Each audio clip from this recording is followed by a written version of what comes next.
Good evening everyone. Good evening, कैसे हैं आप सब लोग?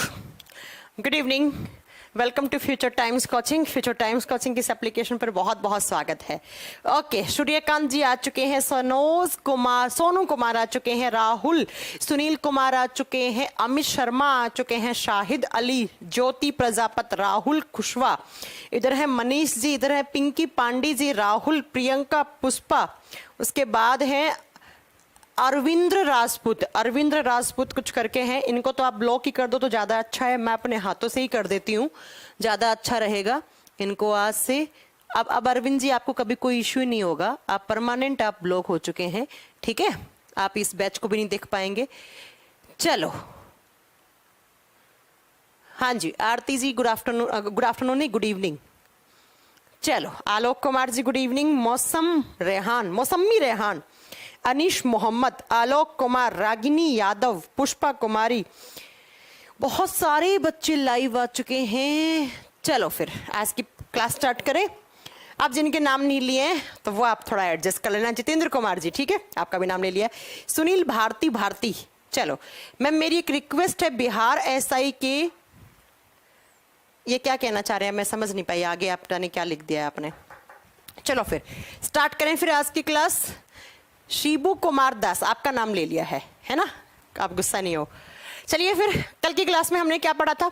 कल हम पढ़ रहे थे ह्यूमन न्यूट्रिशन में हमने कार्बोहाइड्रेट कंप्लीट कर लिया था, हमने प्रोटीन कंप्लीट कर लिया था, और आज की क्लास में हम क्या पढ़ने वाले हैं? तो लिपिड्स। मैंने कल बताया था कि कल की क्लास में हम क्या पढ़ने वाले हैं? लिपिड्स, वसा की शुरुआत कर देंगे। इनफैक्ट आज हम खत्म ही कर लेंगे लिपिड्स को, बस थोड़ा सा फास्टली पढ़ेंगे, बाकी लिपिड्स अपना आज खत्म हो जाएगा, ठीक है? चलो सुनो, लिपिड्स क्या होती हैं?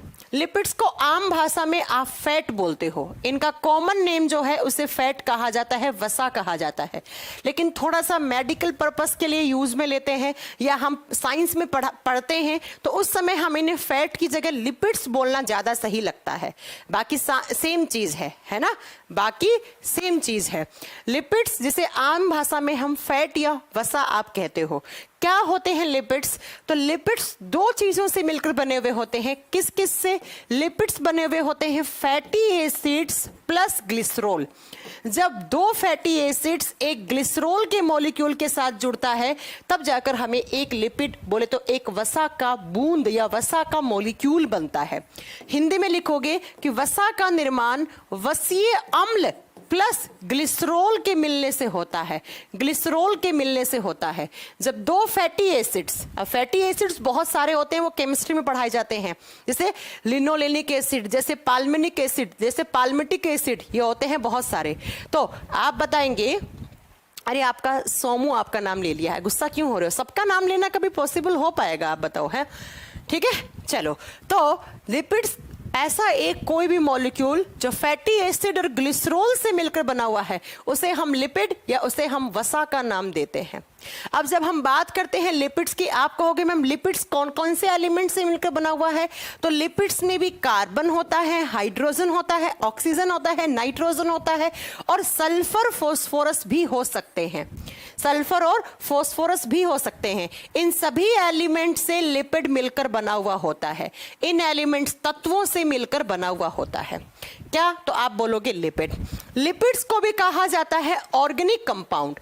ऑर्गेनिक का मतलब क्या हो गया? कार्बनिक पदार्थ। ऑर्गेनिक कंपाउंड्स होते हैं लिपिड्स भी, और ऑर्गेनिक कंपाउंड्स का मतलब हो गया है कार्बनिक यौगिक। कार्बनिक यौगिक, क्योंकि इनके अंदर भी क्या होता है? कार्बन होता है।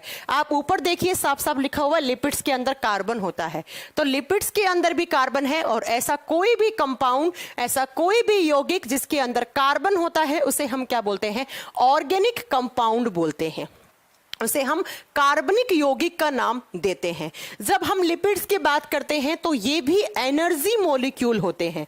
कहने का मतलब है इनसे भी हमें क्या मिलती है? ऊर्जा मिलती है। ये भी एनर्जी मॉलिक्यूल है, ऊर्जा देने वाले अणु हैं, ऊर्जा देने वाले अणु हैं, क्योंकि इनका भी मेटाबॉलिज्म होता है, और जिस जिस न्यूट्रिएंट का मेटाबॉलिज्म होता है उससे आपको हमेशा एनर्जी मिलती है। इसमें तो कोई दो राहें नहीं, बताने वाली बात नहीं है। हाँ, वो बात अलग है कि 1 ग्राम लिपिड्स का जब मेटाबॉलिज्म होगा तो 1 ग्राम लिपिड से अप्रोक्स 9.0 से लेकर 9.3 किलो कैलोरी एनर्जी रिलीज होगी। 1 ग्राम लिपिड का जब मेटाबॉलिज्म होगा, उसको बर्न करोगे, उसको जलाओगे या उसका डाइजेशन होगा, तब अल्टीमेटली आपको डाइजेशन के बाद उसको तोड़ोगे तो बर्न करोगे, जलाने के बाद 1 ग्राम लिपिड से आपको अप्रोक्स 9.3 किलो कैलोरीज एनर्जी आपको रिलीज होगी। क्लियर है ये बात? बता दोगे ये बात? अब अगली बात क्या आती है, मैंने आपको लास्ट टू लास्ट क्लास में एक बात बताई थी कि भले ही हम कार्बोहाइड्रेट ज्यादा लेते हैं, लेकिन कार्बोहाइड्रेट के 1 ग्राम में इतनी एनर्जी ज्यादा नहीं होती है जितनी किसमें होती है, लिपिड्स में ज्यादा होती है। हम अपनी डाइट में कार्बोहाइड्रेट ज्यादा खाते हैं, लिपिड्स कम खाते हैं। क्यों? क्योंकि लिपिड्स हमारा कोलेस्ट्रॉल बढ़ा सकता है। आज ये सारी बातें आपको समझ में आएंगी बाद में। अभी ये सुनो कि 1 ग्राम लिपिड्स को जब आप जलाओगे, बर्न करोगे, तो सबसे ज्यादा एनर्जी लिपिड से ही मिलती है। ठीक है, अब आप नेक्स्ट पॉइंट क्या है, लिपिड्स जो होती हैं वो पानी में इनसॉल्युबल होती हैं। लिपिड्स जैसे एग्जांपल लिख लो, ऑयल और घी, तेल और घी। तेल और घी को आप एक पानी की कटोरी के ऊपर डालोगे, तेल की बूंद या पानी की बूंद, तो क्या वो उसके अंदर सॉल्युबल हो जाएगी? नहीं होगी, वो फ्लोट करेगी, वो क्या होगी, उसके ऊपर तैरने लग जाएगी, क्योंकि लिपिड्स जो हैं वो इनसॉल्युबल होती हैं पानी में। Lipids are insoluble in water. Lipids पानी में अघुलनशील होती हैं, पानी में अघुलनशील होती हैं। और अघुलनशील का मतलब क्या हो गया, ये पानी में घुल नहीं सकती क्योंकि ये हाइड्रोफोबिक होती हैं। हाइड्रोफोबिक का मतलब होता है जो पानी से दूर भागे, जो पानी के अंदर घुले नहीं, जो पानी के अंदर सोल्यूबल ना हो, उसे हाइड्रोफोबिक कहा जाता है। तो लिपिड्स होती हैं हाइड्रोफोबिक। हाइड्रोफोबिक का मतलब है ये पानी में घुलनशील नहीं होती हैं। अब लिपिड्स पानी में तो नहीं घुलती हैं, लेकिन केमिस्ट्री वाली लैब में बहुत सारे ऑर्गेनिक कंपाउंड्स हैं, ऑर्गेनिक सॉल्वेंट है, उसके अंदर वो डिसॉल्व हो जाती हैं। किसके अंदर घुलती हैं? जैसे आप देख लो ईथर, ईथर के अंदर घुल सकती हैं क्लोरोफॉर्म, क्लोरोफॉर्म, बेंजीन, ये सब होते हैं ऑर्गेनिक कंपाउंड्स। और ये कहाँ काम आते हैं? सारे केमिस्ट्री वाली लैब में या केमिस्ट्री में आप पढ़ते हैं। इन सब के अंदर लिपिड्स क्या होती हैं? सॉल्यूबल होती हैं। क्या होती हैं? सॉल्यूबल, घुलनशील होती हैं। तो अगर आपसे पूछ ले तेल और घी किसके अंदर घुल सकता है? ईथर के अंदर घुल सकता है, क्लोरोफॉर्म के अंदर घुल सकता है, बेंजीन के अंदर घुल सकता है, लेकिन तेल और घी कभी भी पानी में सॉल्यूबल नहीं हो सकता। अब लिपिड्स के लिए आप क्या क्या खाते हो, क्या क्या सोर्सेज लेते हो? सोर्सेज का मतलब है क्या क्या स्रोत। तो बच्चा आप खाओ ऑयल, तेल, किसी भी टाइप का तेल खाओ, लिपिड जाएगा ही जाएगा, फैटी एसिड आपके बॉडी में जाएगा ही जाएगा। अब तेल में आप सब लिख लो, मूंगफली का तेल, जैतून का तेल, बादाम का तेल, सरसों का तेल, सब लिख लो आप, है ना। और उसके अलावा है घी। घी आप जो भी घी खाते हैं, गाय का, भैंस का, या जिसका भी आप घी खाते हैं, ठीक है। इसके अलावा आप खाइए मीट। मीट का मतलब है वही मांस मच्छी खाइएगा अगर आप खाते हैं तो, मीट हो गया। फिश का मतलब मछली हो गया। इसके अलावा आप बताएंगे कि सी फूड, समुद्री भोजन जो लोग खाते हैं, जैसे कुछ लोग मछली खाते हैं, कुछ लोग प्रॉन खाते हैं, ऑक्टोपस खाते हैं, स्पेशली चाइनीज लोग कुछ नहीं छोड़ते हैं वो लोग, है ना। और इसके अलावा ये किस में होता है? नट्स वगैरह में। नट्स खा लो, और नट्स का मतलब मूंगफली वगैरह खा लो। इसके अलावा आप आलमंड खा लो, बादाम खा लो। इसके अलावा आप ये होता है ना, जैसे सरसों खा लो, तो सरसों के अंदर भी सरसों का तेल निकलता है, तो तेल है ही, तो वैसे ही भी ये सारे आप लिख सकते हो। इसके आप बताओगे ETC, मतलब एक्सेट्रा एक्सेट्रा, इसके क्या होते हैं? सोर्सेज होते हैं। ईथर क्या होता है बेटा? ये ईथर केमिस्ट्री में पढ़ाया जाता है, यहां पर आपको नहीं पता है। मैंने आपको एक बात कही है कि लिपिड्स एनर्जी ज्यादा देती हैं। आप कहोगे मैम एक दिन में कितने लिपिड्स खाने चाहिए? तो एक दिन में हम 40 से 70 ग्राम तक लिपिड्स ले सकते हैं पर डे, इतनी लिपिड्स ले सकते हैं हम।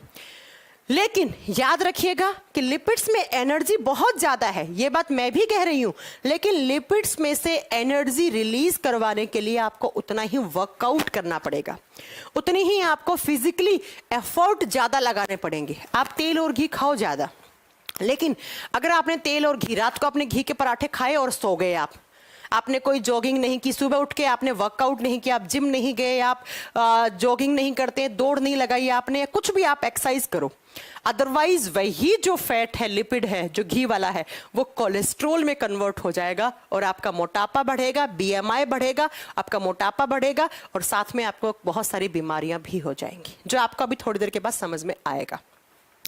अगर मैं बात करती हूं लिपिड्स के डाइजेशन की, कि लिपिड का, जैसे हमने पढ़ा था कार्बोहाइड्रेट का डाइजेशन, प्रोटीन का डाइजेशन, तो ऐसे ही आप लिखोगे digestion of fats, digestion of fats. वसा का पाचन, वसा का पाचन कहाँ होता है वो सुनो। जब हम फैट की डाइजेशन की बात करते हैं तो फैट का डाइजेशन मेनली एक ही जगह होता है। कौन करता है वो सुनिए। फैट का डाइजेशन एक जूस होता है जिसे बोलते हैं बाइल जूस। ये अगर आपने मेरे से डाइजेस्टिव सिस्टम पढ़ रखा होगा तो उसमें पढ़ा होगा बाइल जूस, पित्त रस। ये पित्त रस कौन बनाता है? लीवर बनाता है, और लीवर को हम हिंदी में यकृत बोलते हैं। लीवर ने बनाया और बना के ये ट्रांसफर कहाँ करता है? हमारी स्मॉल इंटेस्टाइन में, हमारी स्मॉल इंटेस्टाइन में ट्रांसफर करता है। तो एक तो बाइल जूस जो है, जो किसने बनाया? लीवर ने, और लीवर बनाकर कहाँ पर छोड़ गया है? आप बताओगे कहां पर? हमारी छोटी आंत में। तो एक तो बाइल जूस डाइजेशन करता है फैट का छोटी आंत में, और दूसरा एक एंजाइम और होता है साथ में ही। कौन सा एंजाइम? Lipase enzyme. और ये एंजाइम किस में होता है? ये होता है पैनक्रियाटिक जूस में। ये एंजाइम किस में होता है? पैनक्रियाटिक जूस में, जिसे हम हिंदी में बोलते हैं अग्नाशय रस। जिसे हम हिंदी में क्या बोलते हैं? अग्नाशय रस। और ये लाइपेज एंजाइम और ऊपर जो मैंने बाइल जूस लिखा है, ये दोनों ही कहां पर आके गिरते हैं? सुनो ध्यान से। लीवर ने एक जूस बनाया, कौन सा? Bile juice. बनाकर कहां ट्रांसफर किया? स्मॉल इंटेस्टाइन में, छोटी आंत में। और छोटी आंत में फिर किसका डाइजेशन करेगा? ये फैट का करेगा। ऐसे ही पैनक्रियाटिक जूस आया किससे? पैनक्रियाज से आया, और उसके अंदर कौन सा एंजाइम आया? तो आप बताओगे लाइपेज। तो इस लाइपेज ने, इस बाइल जूस ने, दोनों ने ही मिलकर किसका डाइजेशन करा? वसा का, फैट का डाइजेशन करा। कहां पर करा?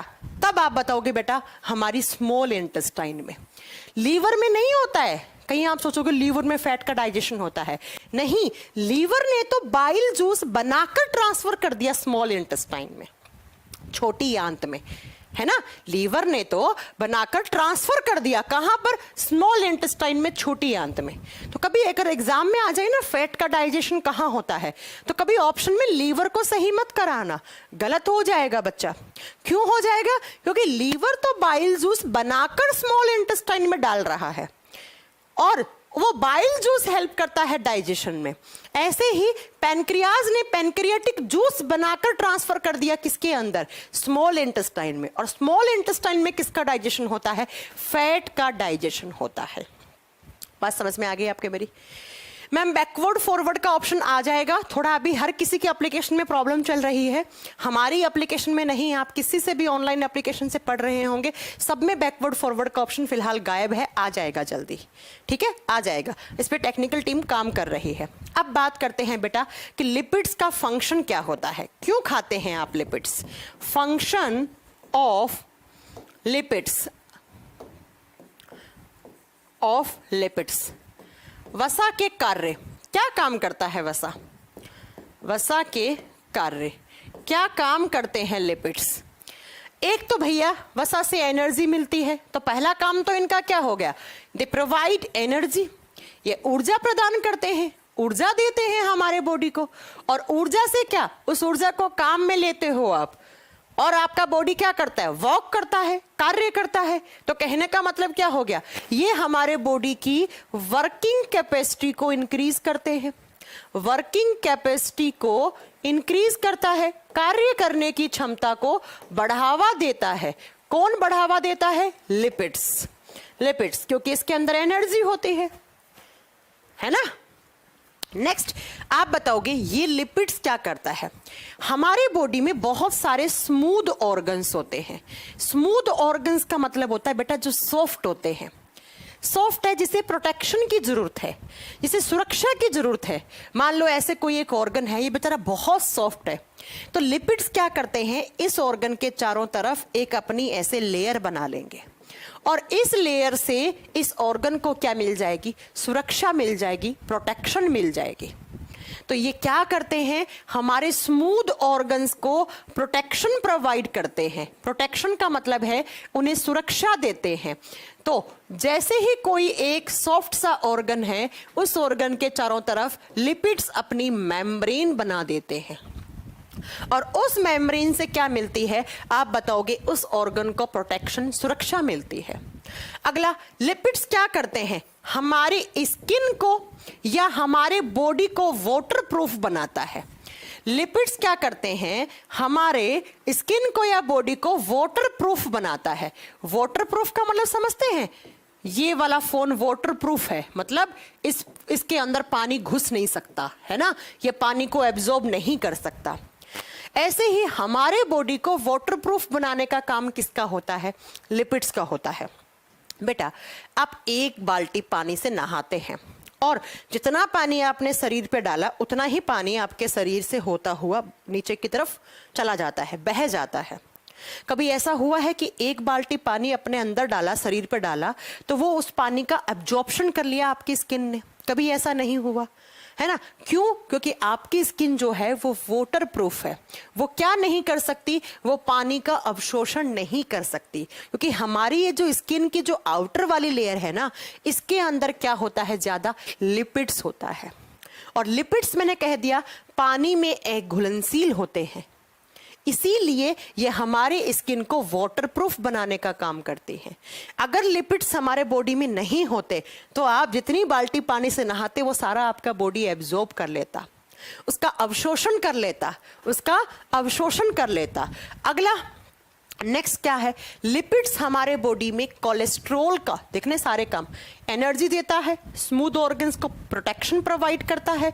अगला आप क्या बताओगे, हमारे बॉडी को वाटरप्रूफ बनाता है। फोर्थ नंबर पे क्या आएगा, जो लिपिड्स है वो क्या करते हैं, it is helpful in formation of cholesterol. Formation of cholesterol, इसका मतलब क्या है प्यारे बच्चों, ये कोलेस्ट्रॉल के निर्माण में सहायक होते हैं। किसके निर्माण में, कोलेस्ट्रॉल के फॉर्मेशन में हेल्प करते हैं। अब ये कोलेस्ट्रॉल क्या होता है थोड़ी बहुत देर के बाद समझ में आएगा, अभी फिलहाल लिख के छोड़ दो कि वसा कोलेस्ट्रॉल के निर्माण में भी सहायक है, निर्माण में सहायक है। बाकी हम आपको थोड़ी देर के बाद में इस लाइन का मीनिंग समझाएंगे कि ऐसा क्यों होता है, ठीक है। हाँ, अगले वीक से मैं केमिस्ट्री की क्लास स्टार्ट कर दूंगी, अगले वीक से आपकी केमिस्ट्री की क्लास स्टार्ट कर दूंगी। हालांकि इसी वीक में करनी थी, लेकिन इस वीक में बहुत सारे काम आ गए थे मुझे, इसलिए नहीं कर पाई थी। अब ये कोलेस्ट्रॉल क्या होता है, ये 10 मिनट के बाद आपको सारी बातें समझ में आ जाएंगी। ये सारे फंक्शन आपको समझ में आ गए। स्मूथ ऑर्गन का प्रोटेक्शन देगा लिपिड्स एनर्जी देता है, लिपिड्स की वजह से हमारी कार्य करने की क्षमता में बढ़ोतरी होती है। लिपिड्स वाटरप्रूफ बनाता है हमारी स्किन को या बॉडी को। लिपिड्स कोलेस्ट्रॉल का फॉर्मेशन करता है। अब कोलेस्ट्रॉल आगे बात करेंगे, क्या होता है कोलेस्ट्रॉल, ठीक है। चलो, क्या होता है कोलेस्ट्रॉल, इससे पहले हम क्या बात करने वाले हैं, इससे पहले हम बात करेंगे, मैंने कहा लिपिड्स किसके बने हुए होते हैं, लिपिड्स बने हुए होते हैं फैटी एसिड्स के। तो हमारे बॉडी में 2 टाइप के फैटी एसिड्स, या इन जनरल आप लिख सकते हो 2 टाइप के फैटी एसिड्स होते हैं। यहां से एग्जाम में क्वेश्चन आता है, इस कॉन्सेप्ट को अच्छे से समझना। 2 टाइप के फैटी एसिड्स होते हैं। आप या तो ये लिखिए कि वसीय अम्ल 2 प्रकार के होते हैं, या आप ऐसे भी लिख सकते हो फैट 2 टाइप की होती है, वसा 2 प्रकार की। जैसे अमीनो एसिड 2 टाइप के थे या प्रोटीन 2 टाइप के थे, वैसे ही फैट 2 टाइप की है या फैटी एसिड 2 टाइप के है, कैसे भी लिख दो। करीलाल यादव का कहना है मेरी फर्स्ट लाइव क्लास है, कहाँ थे आप इतने दिन हैं। फैटी एसिड्स या फैट 2 टाइप के होते हैं, कौन कौन से, सुनिए। पहला है essential fatty acids. Essential fatty acids essential लिखो, लेकिन इसेंशियल से ज्यादा अच्छा रहेगा आप पहले ऐसे समझो, बाद में इसेंशियल वाला भी बताएंगे आपको ना। पहले ये वाली आप क्लासिफिकेशन पढ़ो, सैचुरेटेड फैटी एसिड्स, ताकि आपको अगला समझ में आए। Saturated fatty acids, Hindi medium वाला बच्चा क्या लिखेगा? संतृप्त वसीय अम्ल, संतृप्त वसीय अम्ल। और दूसरी तरफ लिखेंगे आप अनसैचुरेटेड फैटी एसिड्स, दूसरी तरफ क्या लिखेंगे? Unsaturated fatty acids. बच्चा ध्यान से, मैंने एफ ए लिख दिया, समझ जाओगे एफ ए का मतलब क्या है? Fatty acids. समझ में तो आ रहा है ना आप लोगों को? अगर किसी को भी कहीं पर भी कोई डाउट हो मुझे रोक दीजिए, बोलिए मैम समझाइए। कमेंट सामने लगे हुए हैं, सबके कमेंट देख रही हूं मैं। कहीं पर भी आपको कोई डाउट आएगा मैम बताइए, मैं तुरंत बता दूंगी आपको। इसे हिंदी में बोलते हैं असंतृप्त वसीय अम्ल, असंतृप्त वसीय अम्ल। एक बच्चा कह रहा है मैम टेस्ट सीरीज के बारे में बताओ। राहुल जी अभी बताएंगे टेस्ट सीरीज के बारे में। एक नया वेबसाइट लॉन्च हुआ है हमारा, जिसमें हम आपको टेस्ट सीरीज बहुत सारे एग्जाम के लिए, एकदम जैसे एग्जाम आप रियल टाइम जैसे एग्जाम देने जाओगे वैसा का वैसा आपको एक्सपीरियंस अगर लेना है तो टेस्ट सीरीज लगाओ। अगर आपने थ्योरी वाला पार्ट पढ़ लिया है तो टेस्ट सीरीज लगाना स्टार्ट कर दो, है ना। और उसके लिए हमारी वेबसाइट है, इसे विजिट कर लेना। मैं यहां पे लिख रही हूं www.futuretimestest.com। टाइम्स एक साथ लिखना, ठीक है? थोड़ा सा इसे ऐसे करती हूं, timestest.com। रेलवे, एसएससी, डिफेंस, सब एग्जाम के लिए उस पर टेस्ट सीरीज है। और बहुत सारी चीजें तो आपको वहां पर फ्री ऑफ कॉस्ट मिलने वाली हैं। डेली करंट अफेयर इमेजेस के साथ, क्विज पड़े हैं, प्रीवियस ईयर। बहुत सारे बच्चे बोलते हैं प्रीवियस ईयर के पेपर कहां से डाउनलोड करें, तो यहां से कर लेना प्रीवियस ईयर। रेलवे के प्रीवियस ईयर हैं, NTPC, CBT 1, CBT 2, group D, ऐसे ही सीजीएल के पड़े हैं, सीएचएसएल के पड़े हैं, एमटीएस के पड़े हैं, यूपीएसआई के पड़े हैं, एसएससी जीडी के पड़े हैं। और लाइव टेस्ट भी इसमें, परसों सीबीटी 2 का लाइव टेस्ट होने वाला है इस पर, इस वेबसाइट पे, ठीक है? तो एक बार जाकर चेक कर लेना आप इस वेबसाइट को। सुनिए, दो टाइप के फैटी एसिड्स होते हैं। एक मैंने बोला सैचुरेटेड फैटी एसिड्स, दूसरा मैंने बोला अनसैचुरेटेड फैटी एसिड्स। संतृप्त वसीय अम्ल और असंतृप्त वसीय अम्ल। पहले सुनो क्या होते हैं। हाँ, गूगल क्रोम पे सर्च करोगे, जहां वेबसाइट सर्च करते हो ना वहां सर्च करोगे ये बेटा, वहीं पर आएगा। देखो अब क्या होते हैं सैचुरेटेड फैटी एसिड्स। सुनो, ऐसा फैट या ऐसा कोई फैटी एसिड्स जिसमें कार्बन कार्बन के बीच में सिंगल बॉन्ड हो। इसकी ना 3 तरीके से परिभाषा बनेगी। पहली परिभाषा है जिसमें कार्बन कार्बन के बीच में सिंगल बॉन्ड हो। सिंगल बॉन्ड का मतलब है एकल बंध हो, सिंगल बॉन्ड हो। भाई फैटी एसिड्स है, कार्बन तो होगा ना, क्योंकि ये ऑर्गेनिक कंपाउंड है। और ऑर्गेनिक कंपाउंड के लिए, हाँ यूपी टेट के लिए है बेटा, उसमें टेस्ट सीरीज जाओ आप, टीचिंग वाले सेक्शन में जाना। यूपी टेट, सी टेट सबके लिए, और सी टेट का तो लाइव वो भी होने वाला है, टेस्ट भी होने वाला है परसों। चलो सुनो, मैंने कहा लिपिड्स 2 कैटेगरी में डिवाइडेड होती हैं। लिपिड्स में कार्बन होता है, मतलब कार्बन की एक लंबी सी चेन होती है। सिर्फ अकेला कार्बन नहीं, कार्बन बहुत सारी चेन बनाता है लंबी सी एक लिपिड्स के स्ट्रक्चर के अंदर। तो जो कार्बन कार्बन के बीच में सिंगल बॉन्ड है, कार्बन कार्बन के बीच में सिंगल बॉन्ड है, ऐसी लिपिड्स को या ऐसे फैटी एसिड्स को सैचुरेटेड फैटी एसिड्स कहते हैं। पहला डेफिनेशन बुक्स में आपको ऐसा मिलेगा। जहां पर कार्बन कार्बन के बीच में या तो डबल बॉन्ड हो या कार्बन कार्बन के बीच में ट्रिपल बॉन्ड हो। अब ये बॉन्ड तो आप केमिस्ट्री में पढ़ोगे, अब मैं ये नहीं बता पाऊंगी, ठीक है? सिंगल बॉन्ड लंबा होता है, फिर डबल बॉन्ड होता है, फिर ट्रिपल बॉन्ड होता है, सब केमिस्ट्री में पढ़ते हैं आप। जहां पर डबल बॉन्ड हो, कार्बन कार्बन के बीच में द्विबंध हो, 2 बंध हो, या कितने हो, ट्रिपल बॉन्ड। ट्रिपल बॉन्ड का मतलब है त्रिक बंध, 2 बंध हो या 3 बंध हो, तो उसको बोलेंगे हम अनसैचुरेटेड फैटी एसिड्स, असंतृप्त वसीय अम्ल। असंतृप्त वसीय अम्ल बोलेंगे उसे। पहला डेफिनेशन बुक्स में आपको मिलेगा। दूसरा सुनो, ये वाली लिपिड्स ऐसी होती हैं जो मेनली प्लांट प्रोडक्ट से मिलती हैं, जो हमें मेनली कहां से, सॉरी मेनली मतलब सैचुरेटेड है ना, तो एनिमल प्रोडक्ट से मिलती हैं। Mainly obtained from animal products. Animal products का मतलब क्या हो गया बच्चा? ये मुख्यतः जंतुओं के उत्पाद से मिलती हैं। अब जंतुओं के उत्पाद क्या हो गया? जैसे दूध हो गया, दूध में भी फैट होता है। गाय के दूध में फैट कम होता है, भैंस के दूध में फैट ज्यादा होता है, अप्रोक्स 7 से 7.5% होता है।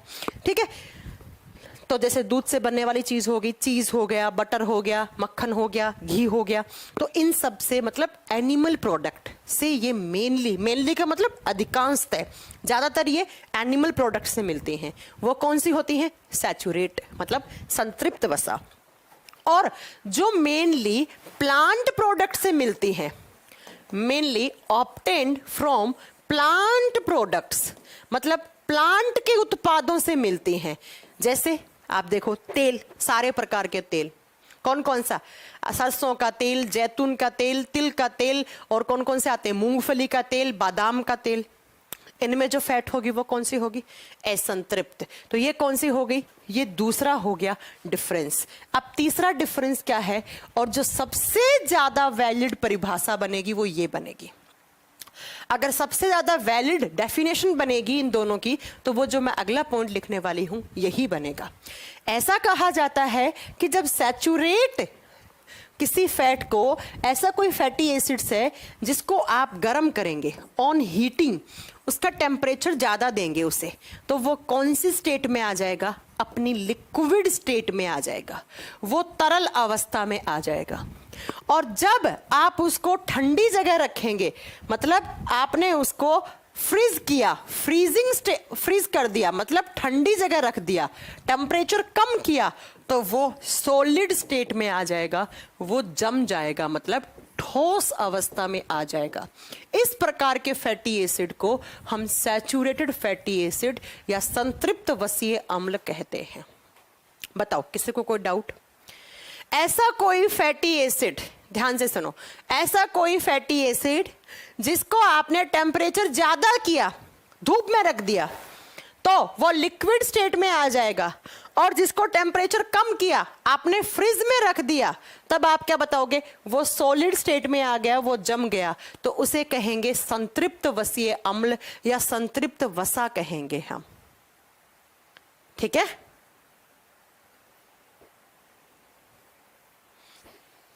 समझ गए मेरी बात? दूसरी तरफ इधर आओ, अनसैचुरेटेड फैटी एसिड को, इनको ऑन हीटिंग, इनको चाहे आप गर्म कर लो, चाहे आप फ्रीज कर लो, मतलब चाहे टेम्परेचर बढ़ा दो, चाहे टेम्परेचर कम कर दो, दे रिमेन्स ऑन लिक्विड स्टेट। ये हमेशा अपनी कौन सी अवस्था में रहते हैं? आप बताओगे, ये हमेशा अपनी तरल अवस्था में रहते हैं। ये हमेशा अपनी तरल अवस्था में रहते हैं। गूगल क्रोम पे सर्च करना, नहीं टू ढाकर बेटा। ठीक है, मैं एक बार फिर से समझाती हूं। 3 परिभाषा बनी संतृप्त और असंतृप्त की। क्या क्या? ऐसा कोई फैट जिसके अंदर कार्बन कार्बन की चेन के बीच में सिंगल बॉन्ड हो, वो होगा संतृप्त। जहां पर डबल या ट्रिपल हो, असंतृप्त। और ये मेनली एनिमल प्रोडक्ट होते हैं, जंतुओं के उत्पाद से मिलते हैं, जबकि ये मेनली प्लांट प्रोडक्ट होते हैं। अगला, इनको गर्म करने पे ये लिक्विड स्टेट में आएंगे, और इनको फ्रिज में रखने पर ये सॉलिड स्टेट में जम जाएंगे। जैसे आप घी को देखो, घी को आपने फ्रिज में रखा, टेम्परेचर कम किया तो वो जम जाता है। घी को आपने धूप में रखा, उसे हीट किया तो वो लिक्विड हो जाता है।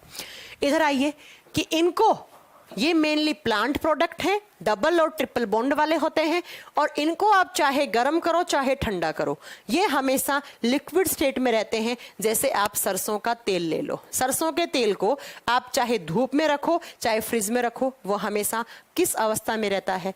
तरल अवस्था में रहता है, वो हमेशा लिक्विड स्टेट में रहता है, लिक्विड स्टेट में रहता है। लेकिन बेटा अब यहां पर कुछ एग्जाम्पल लिखिए, कुछ आप एग्जाम्पल लिखिए, सैचुरेटेड फैटी एसिड के एग्जाम्पल लिखो। जैसे घी, डालडा। अब डालडा घी भी आता है ना, डालडा जो कहां से, तेल से घी बनता है, उसकी बात कर रहे हैं। जैसे चीज, जैसे पनीर, जैसे आप बोलोगे इसके अलावा हम और क्या खाते हैं? जैसे मीट, मांस जैसे फिश मछली, जैसे प्रॉन वगैरह हो गया है ना, जैसे चिकन वगैरह खाते हो अगर आप, तो इन सब से आपको जो फैट मिलता है वो फैट कौन सा होता है? आप बताओगे बेटा सैचुरेटेड फैट होता है, संतृप्त वसा होती है। लेकिन मैंने आपको बोला है क्या कि यहां पर एक्सेप्शन बनेगा, अपवाद बनेगा। अब वो अपवाद कैसे बनेगा? ध्यान से सुनना आप। किसका? नारियल का तेल, कोकोनट ऑयल। नारियल किससे मिलता है? प्लांट से, जबकि हमने तो लिखा है कि ये एनिमल प्रोडक्ट से ज्यादा मिलते हैं। नारियल के तेल को इस परिभाषा के अनुसार हम इसे यहां रखेंगे। नारियल के तेल को गर्म करोगे तो वो तरल अवस्था में आ जाएगा, उसे फ्रिज में रखोगे तो वो सॉलिड स्टेट में चला जाएगा। इसलिए नारियल के तेल को एक्सेप्शन मानकर हम सैचुरेटेड फैटी एसिड में रख देते हैं। नारियल का तेल संतृप्त वसा का एग्जाम्पल माना जाता है। अगर आप बात करते हो असंतृप्त के एग्जाम्पल की, इधर एग्जाम्पल क्या क्या आता है? ग्राउंडनट ऑयल, मूंगफली का तेल लिख दो। अगला मस्टर्ड ऑयल, सरसों का तेल। सोयाबीन ऑयल जिसे हम क्या बोलते हैं? रिफाइंड वगैरह बोलते हैं। और लिख लो आप जैतून का तेल। और कौन कौन से तेल आते हैं? आलमंड ऑयल, बादाम का तेल। ये सारे तेल बाकी के यहां पर एग्जाम्पल बन जाएंगे। इसके अलावा आप वो भी लिख सकते हो, सूरजमुखी का तेल लिख सकते हो, सनफ्लावर ऑयल, सूरजमुखी का तेल। और लिख दो जो आपके बॉडी में जब कमी होती है तो डॉक्टर क्या देता है आपको? ओमेगा फैटी एसिड्स देता है ना? कभी खाए हैं आपने? लिनोलिनिक एसिड,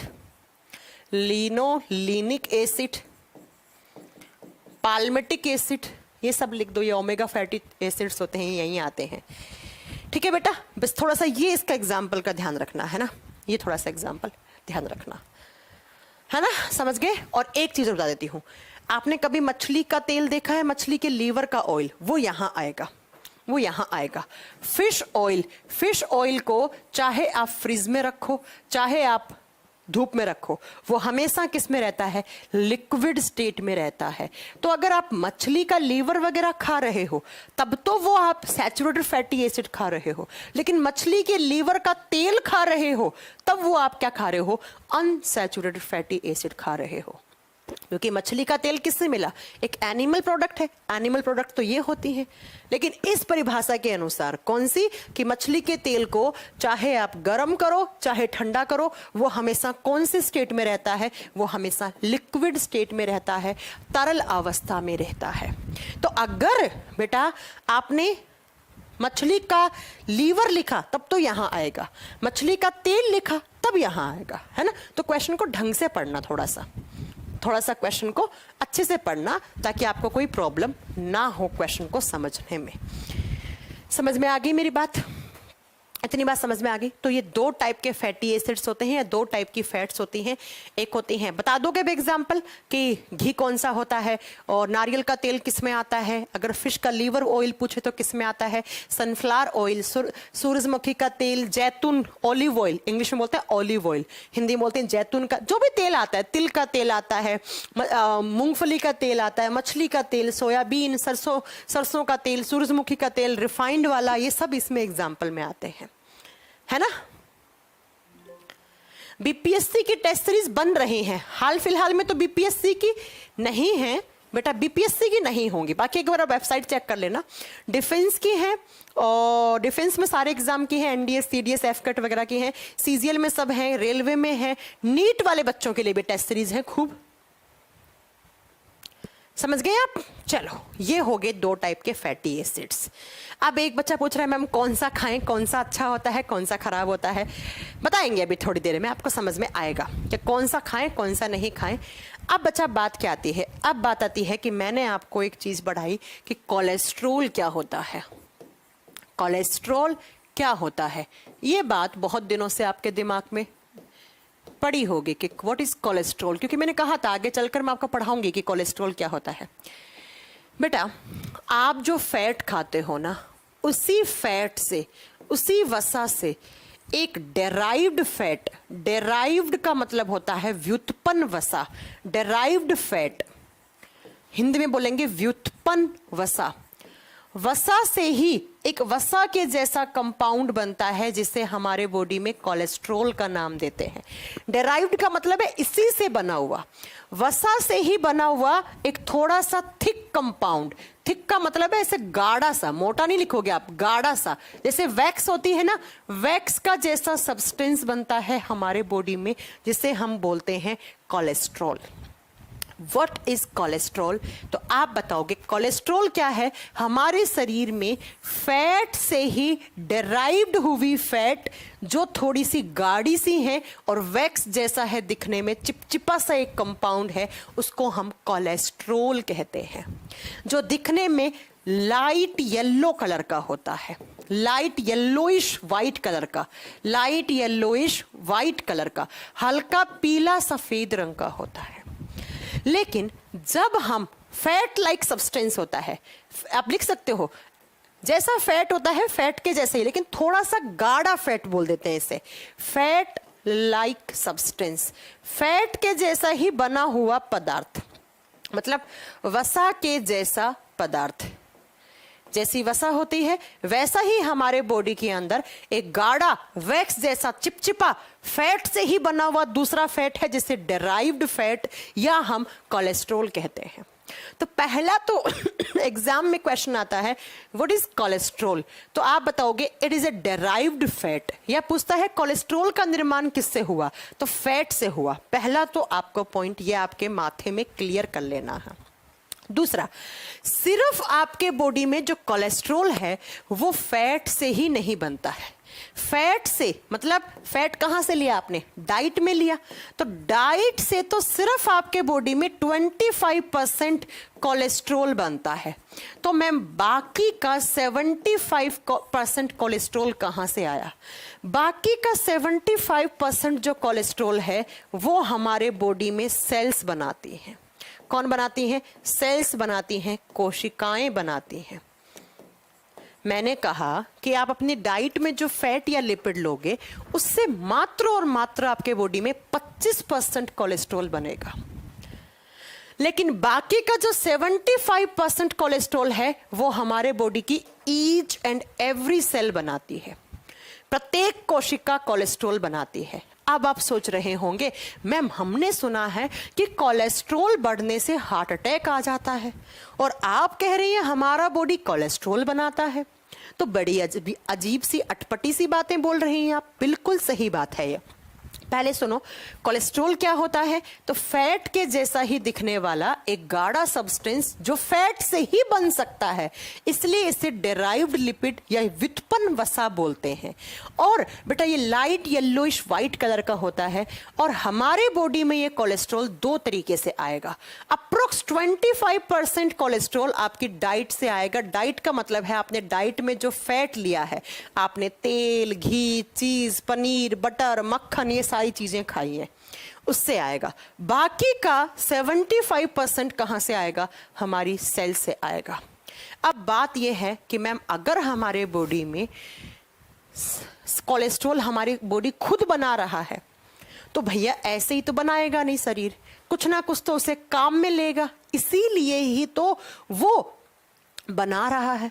इसका मतलब मैम कोलेस्ट्रॉल के कुछ ना कुछ फंक्शन है। यस, वरना क्यों बनाएगा हमारा बॉडी? बीमारियां बनाने के लिए थोड़ी ना कोलेस्ट्रॉल बनाएगा, कुछ अच्छे काम भी होंगे इस कोलेस्ट्रॉल के। अब वो अच्छे काम क्या है? सुनो, कोलेस्ट्रॉल के फंक्शन में इस बॉक्स में लिख रही हूं, आप लिख लीजिएगा कि क्यों हमारा बॉडी कोलेस्ट्रॉल बनाता है और क्यों हमें आप सोच रहे होंगे फैट ज्यादा खाने से हार्ट अटैक आता है, तो क्यों ना हम तेल घी खाना बंद कर दें। अगर आप तेल घी बिल्कुल खाना बंद कर देंगे तब भी आपको नुकसान है, ज्यादा खाएंगे तब भी आपको नुकसान है। इसी तो बोलते हैं, एक टर्म यूज करते हैं बैलेंस्ड डाइट, संतुलित भोजन। सुनो, कोलेस्ट्रॉल के क्या क्या काम है? कोलेस्ट्रॉल हमारे बॉडी में हार्मोन का निर्माण करता है, हार्मोन के निर्माण में सहायक होता है, निर्माण में सहायक होता है। आपने एक शब्द सुना है हार्मोन, सुना है कि नहीं सुना है? सबने सुन रखा होगा। ऐसे हार्मोन जो है ना वो दो टाइप के होते हैं। एक ऐसे हार्मोन जो प्रोटीन के बने हुए होते हैं उन्हें हम पेप्टाइड हार्मोन बोलते हैं। एक ऐसे हार्मोन जो फैट से बने हैं, वसा से बने हैं। और कौन सी वसा? कोलेस्ट्रॉल, क्योंकि कोलेस्ट्रॉल भी तो एक टाइप का फैटी है, उससे बने हैं, उसे बोलते हैं स्टेरॉइड हार्मोन। कौन से हार्मोन? Steroid hormone. इसका मतलब मैम कोलेस्ट्रॉल हार्मोन के निर्माण में सहायक है, हार्मोन फॉर्मेशन का काम करता है। और ऐसा हार्मोन जो कोलेस्ट्रॉल से बना हुआ है उसे क्या बोलेंगे? स्टेरॉइड हार्मोन बोलेंगे। बताओ, किसी बच्चे को डाउट है इस चीज को पढ़ने में कि कोलेस्ट्रॉल क्यों बनाती है हमारी सेल्स? बिकॉज इसी कोलेस्ट्रॉल से क्या बनते हैं? हमारे बॉडी में हार्मोन बनते हैं। और ऐसा हार्मोन जो कोलेस्ट्रॉल बनाता है उसे स्टेरॉइड हार्मोन कहते हैं। फॉर एग्जाम्पल के तौर पे बताऊं, जैसे लड़कों वाला testosterone hormone, testosterone hormone is a steroid hormone. जैसे कॉर्टिसोल हार्मोन, कॉर्टिसोल हार्मोन। जैसे एस्ट्रोजन एंड प्रोजेस्टेरोन हार्मोन, जैसे प्रोजेस्टेरोन जो लड़कियों में बनता है at the time of pregnancy, आगे पढ़ाऊंगी ये सब। प्रोजेस्टेरोन हार्मोन, ये सब हार्मोन किसके बने हुए हैं? कोलेस्ट्रॉल के। और ये हार्मोन कैसे हैं? स्टेरॉइड हार्मोन है। बिकॉज इनका फॉर्मेशन किससे हुआ है? स्टेरॉइड बोले तो कोलेस्ट्रॉल से हुआ है। तो पहला काम तो ये हो गया। तो समझ में आ रही होगी बात कि 75% क्यों बना रहा है हमारा बॉडी। अगर कोलेस्ट्रॉल नहीं होता तो लड़कों में टेस्टोस्टेरोन हार्मोन ही नहीं होता, लड़कियों में एस्ट्रोजन, प्रोजेस्टेरोन, कॉर्टिसोल हार्मोन नहीं होते। तो अच्छा है कि नहीं है कोलेस्ट्रॉल?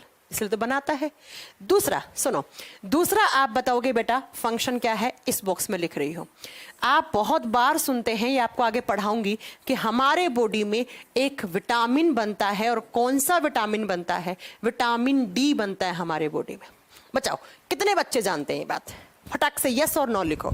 ये बात कितने बच्चों ने सुनी है आज तक कि हमारे बॉडी में विटामिन डी बनता है? जल्दी बताओ बेटा, जल्दी, अपने पास अभी 15 मिनट हैं, जल्दी बताओ कितने बच्चों ने ये बात जानते हैं? सबने सुना? यस यस आ रहा है सबका, शाबाश। सुनो, विटामिन डी बनता है हमारी स्किन में। ये बात बिल्कुल सच है कि हमारी स्किन में विटामिन डी बनता है। कभी आपने अपना दिमाग लगाया कि कैसे बनता है विटामिन डी? किससे बनता है? तो इसी कोलेस्ट्रॉल से। कोलेस्ट्रॉल का एक कंपाउंड होता है जिसे बोलते हैं 7 हाइड्रोक्सी कोलेस्ट्रॉल। 7 हाइड्रोक्सी कोलेस्ट्रॉल ये एक कंपाउंड है और इसी कंपाउंड से बनता है आपकी स्किन में विटामिन डी। इसका मतलब मैम अगर कोलेस्ट्रॉल नहीं होता तो विटामिन डी भी नहीं बनेगा। और विटामिन डी तो भैया बहुत जरूरी होता है हमारी हड्डियों के लिए। हमारी हड्डियों को मजबूत और क्या करता है आप बताओगे बेटा? रिजिड, कठोर बनाता है विटामिन डी। तो देखो दूसरा काम कोलेस्ट्रॉल का क्या हो गया? ये तो विटामिन डी के फॉर्मेशन में हेल्प कर रहा है। तो कोलेस्ट्रॉल अच्छा हुआ या बुरा? मैम अच्छा, अभी तक तो अच्छा है मैम, अभी तक तो। तीसरा देखो कोलेस्ट्रॉल का काम। तीसरा काम कोलेस्ट्रॉल क्या करता है? हमारे बहुत सारे ऐसे टिश्यू होते हैं जिसका निर्माण सिर्फ और सिर्फ कोलेस्ट्रॉल से होता है। टिश्यू के फॉर्मेशन में हेल्प करता है कोलेस्ट्रॉल। किसके निर्माण में? ऊतकों के निर्माण में काम आता है कोलेस्ट्रॉल। और साथ में ही बहुत सारे ऑर्गन्स के बाहर मेम्ब्रेन बनती हैं, मेम्ब्रेन्स फॉर्मेशन में भी काम आता है। मेम्ब्रेन झिल्ली, मैंने आपको पढ़ाया है कि हर एक ऑर्गन को प्रोटेक्शन देने के लिए उसके चारों तरफ एक मेम्ब्रेन लगी हुई होती है। और उस मेम्ब्रेन को हम क्या कहते हैं? जैसे लीवर वाली होगी उसको अलग कहेंगे, हार्ट वाली होगी उसका अलग नाम होगा। मतलब एक ऑर्गन है उसको आप बताओगे कि उसको अगर प्रोटेक्शन देना है तो उसके चारों तरफ एक मेम्ब्रेन लगी हुई होती है। और वो मेम्ब्रेन किसकी बनी हुई होती है? कोलेस्ट्रॉल की। तो देखो कोलेस्ट्रॉल तो अच्छे काम कर रहा है, यहां तक तो अच्छे काम कर रहा है कोलेस्ट्रॉल। कोलेस्ट्रॉल ने बहुत सारे हार्मोन बना दिए हैं, कोलेस्ट्रॉल ने विटामिन डी बनाया, कोलेस्ट्रॉल ने टिश्यूज बनाए, कोलेस्ट्रॉल ने हमारे ऑर्गन्स के बाहर की झिल्लियां बनाई, मेम्ब्रेन बनाई। इसीलिए तो हमारा बॉडी 75% कोलेस्ट्रॉल अपने आप बना ले रहा है। अपने आप बना ले रहा है, लेकिन बाकी का 25% हम कहां से लेते हैं? डाइट के थ्रू लेते हैं। इसका मतलब आपको अभी तक क्या समझ में आया कि कोलेस्ट्रॉल एक फैट से ही डिराइव्ड हुआ फैट है, जो गाढ़ा है, हल्का सा पीला है दिखने में, और वैक्स जैसा सब्सटेंस है, मतलब जब ऐसे उसको बाहर निकाल के ऐसे उठाओगे तो थोड़ा सा ऐसे लार सी टपकेंगी, जैसे वैक्स से टपकती हैं वैसा, ऐसा सब्सटेंस कोलेस्ट्रॉल कहलाता है। कोलेस्ट्रॉल का जो 100% अमाउंट है, उसमें से अप्रोक्स 75% कोलेस्ट्रॉल हमारा बॉडी में हर एक सेल बनाकर 75% बना लेती है। बाकी का 25% के लिए हम डाइट पे डिपेंड करते हैं। डाइट में हम क्या लेते हैं? फैट वाले सब्सटेंस लेते हैं, जैसे तेल, घी, मक्खन, चीज, बटर, दूध, इस सब में फैट होता है। अब क्यों बनाता है बॉडी, या डाइट में क्यों जरूरी है? क्योंकि ये सारे कोलेस्ट्रॉल के फंक्शन हैं।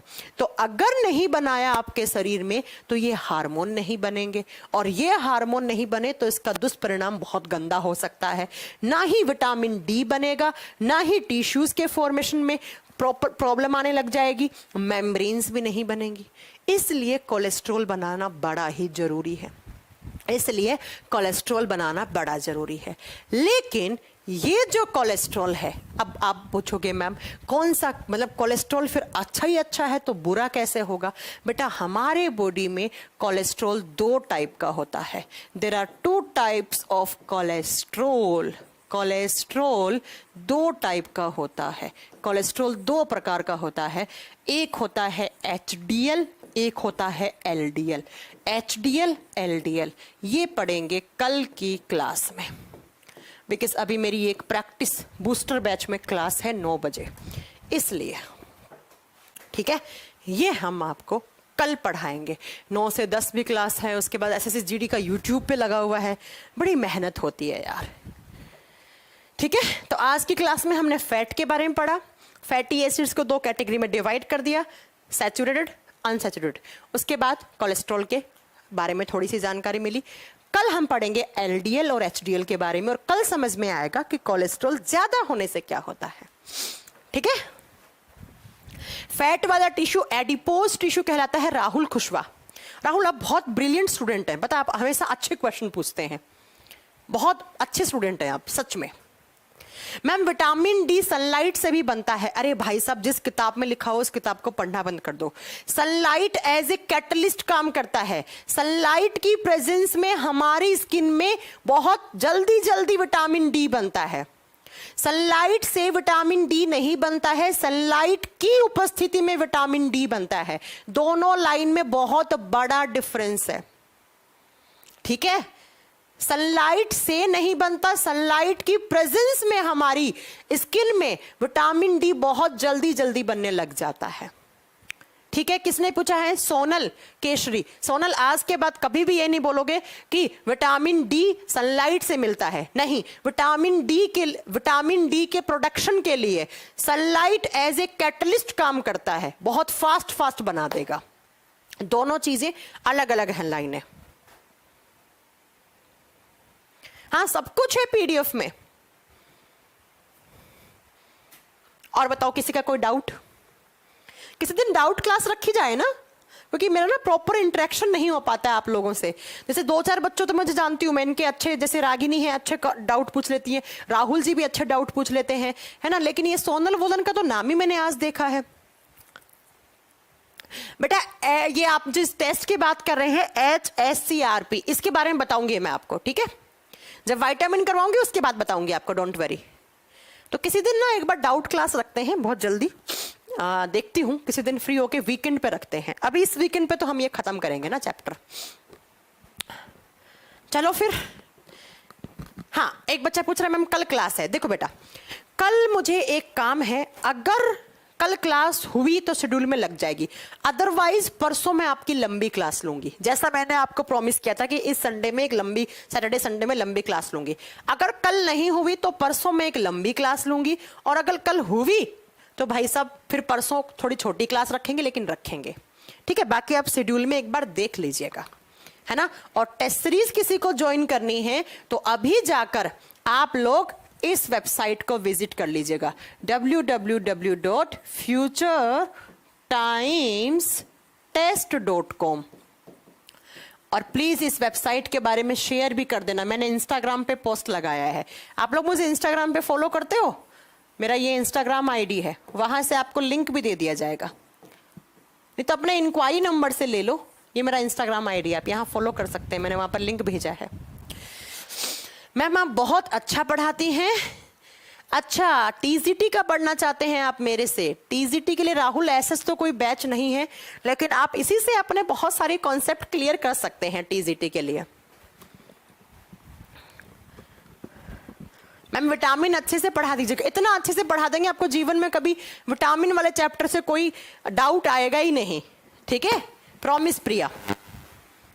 चलो, तो आज के लिए इतना ही रखते हैं। आप लोग डेट डिसाइड कर लेना किस डेट को एक डाउट क्लास रखनी है, जिस डेट को आप बोलोगे उस दिन मैं रख लूंगी, है ना? चलिए फिर आज के लिए इतना है। Thank you very much, bye bye.